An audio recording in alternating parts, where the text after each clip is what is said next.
हरियरे काली काली जमुनिया तू पर के लाटक जैतू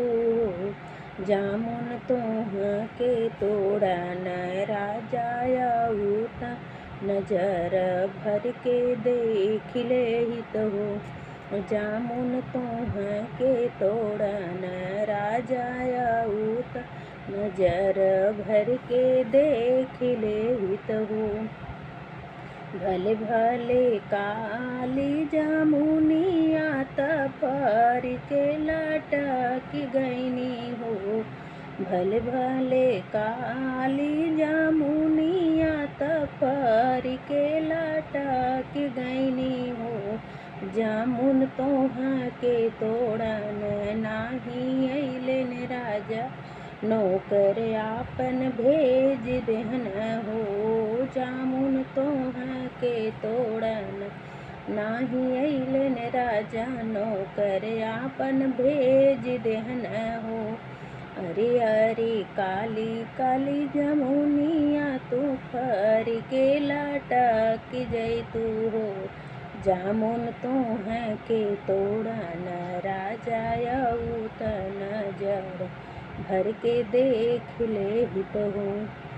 भले भले सासू हो नाना दिया तू दोनों जन बीमार पड़तू हो अरे अरे सासू नाना दिया तू दोनों जन बीमार पड़तू हो सासू तुह के देखन राजा उत नजर भर के देख ले तो सासू तुह के देखन राजा उत नजर भर के देख ले तो भले भले सासू नाना दिया त दोनों जन बीमार पड़नी हो सासू तुह के देखन नाही अइलन राजा डॉक्टर आपन भेज देहन हो सासू तुह के देखन नाही अइलन राजा डॉक्टर आपन भेज देहन हो